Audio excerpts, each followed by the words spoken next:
Welcome in, Big Blue Nation, for another instant reaction from the Cats Talk podcast. I'm Cameron Johnston, joined by Tyler Britton, as always, our women's basketball guru, is what I'm going to start calling you, Tyler.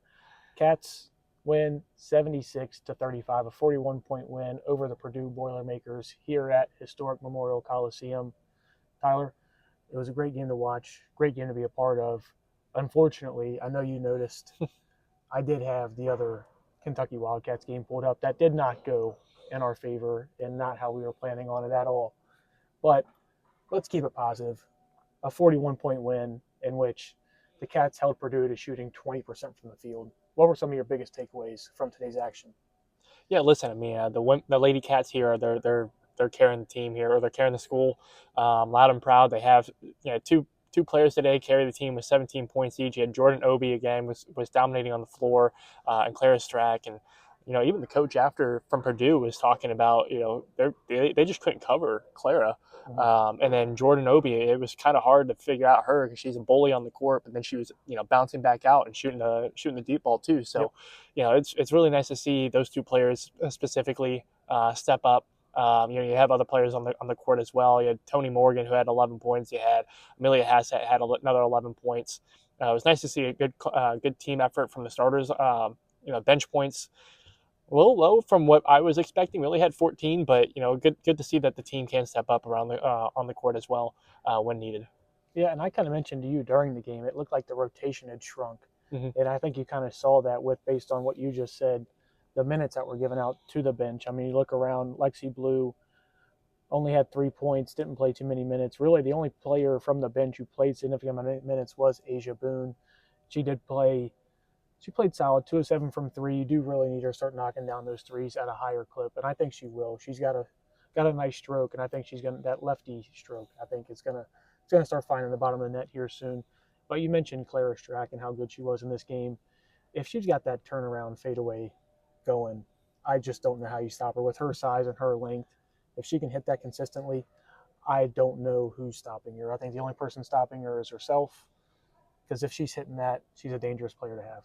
Yeah, coach was talking. Purdue coach was talking after the game about how she kind of reminds her of Dirk Nowitzki, which is a huge honor to have. Yeah. She kind of has the height for it too. So shout out to Claire for really nailing that. She said Shout she's out to been Dirk. shout out to Dirk, shout out to Claire for working hard on it. She said she's been working on it with Kenny Mm-hmm. for the last couple of years. So, she's really been developing that and learning how to use that in the right times, the right places. And then you mentioned Asia. Coach was talking about her in the press conference because she's kind of in that dynamic role where she probably could be starting in most schools, but here she's a backup point guard. But she's very dynamic as a starter or as a player on the court, and that really does help open up some other things, especially as a six man coming onto the court and helping some of the other bench players coming in. I mean, she can be used as another leader on the court when she's on the floor, and I think she's shown that this so far this year. You're talking about two different dynamics from your point guards. You're talking about Tony Morgan, who is that pass first. Kenny Brooks, I mean, obviously she just got her 500th assist. She was honored there at halftime or before the game with that 500 assist ball. Can't really shoot the ball. I've told you, if she's able to shoot that ball, how much this team can grow if she's able to find that 3 point stroke. And then you get Asia Boone, who just comes off the bench and is that lightning rod who can give you those 3 pointers when you need them. And I like having that ability to switch whenever Tony does need a blow, whenever she does need some time to come off the court. And something that I was really pleasantly pleased to see today was how Jordan Obi shot from the perimeter.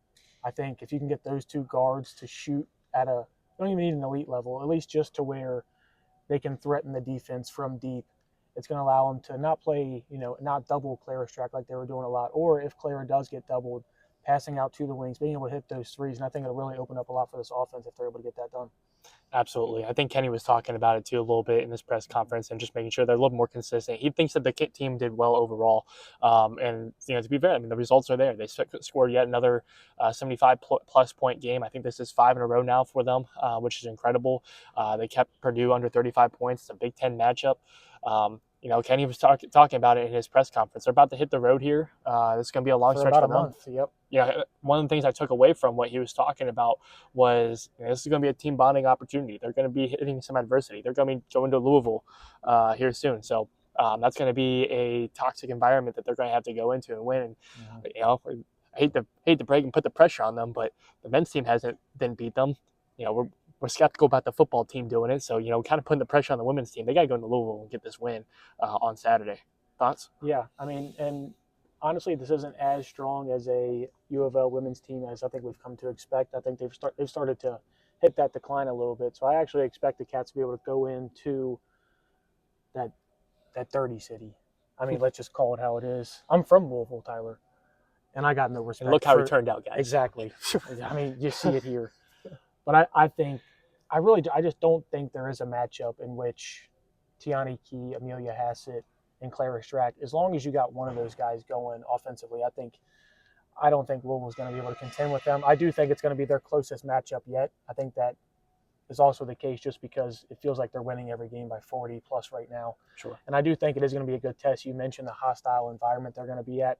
This is still UK U of L. No matter what sport you're playing, it could be underwater pole diving. I don't know. It could be any sport. It's going to be a hostile environment. Hopefully we're going to be there to be a part of it. But I am really looking forward to it. Obviously, Clara, Lexi Blue, Amelia Hassett, Tiani Key were a part of this last year. They mentioned how it was here, and they're kind of waiting to see what it's going to be like, that environment on the road. I think it's going to be a really good one. Hopefully we're there on Saturday to help cover it. Yeah, I'm definitely excited. Like Kenny Brooks said, I think this is going to be a real big test for the psyches of these players. You're going to be. I mean, we're still in the non-conference play right now. This kind of environment. One, it's a big game because of the rivalry, but two, it's going to be really a big test for our team here before we get into the SEC play, which they were alluding to. That both Clara and Jordan Obi were alluding to as we're talking about this game and how they were playing bigger players for the first time this season. This is this was the first step of what they're going to be expecting when they get into the SEC play. So this is going to be a big moment for them. This road test for them, going to Louisville, playing the other teams, getting ready for those SEC matchups. Yeah, couldn't agree with you more. And I'm super excited to cover it. I think the team's starting to hit their stride. I mean, they shot 37% from three today, 87% from the line. You're starting to see those threes fall more and more. They got 10 blocks. They held Purdue to 20% shooting. I mean, anything and everything that you could like about this game is what they did and they came out with.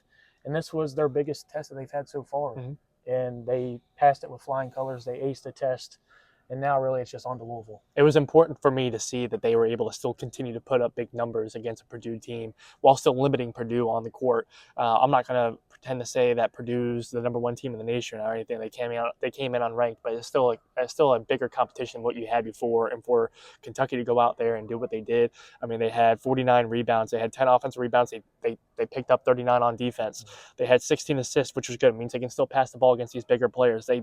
Clara was, I felt like, blocking every ball. 5 blocks. 5 blocks by herself, 10 for the team. And then they only had 6 offensive turnovers. So, it was a big game for Kentucky here. Again, the first real test, they didn't drop the ball too much. Maybe some communication issues that Coach Brooks was talking about in his press conference, but, nothing that they can't work through, especially early on in the season where we're at. Yeah, and I do kind of want to preface all this with saying this Purdue team is not very good. It's not very good. They just lost to Purdue Fort Wayne last week, so this is going to be the Cats' biggest test, and especially coming with the rivalry, I think it's going to be one hell of a game on Saturday. And Tyler and I here are going to have you covered for it. That's all we've got here for the Cats Talk podcast. We'll have a little bit longer form video for you talking about Kentucky versus Purdue. That's all we've got here for you. And, of course, it's once again, we have 3 consecutive weeks, Tyler, of Louisville Hate Week. We had the men's game last week, the women's game this week, and then the football game next week. Louisville Hate Week for 3 weeks in a row. I love it, but guess what? We're going to have to even the score and go 1-1 here. A lot of that's going to come down to this women's team, so that's all I got to say. My hands are cramping. L's down forever.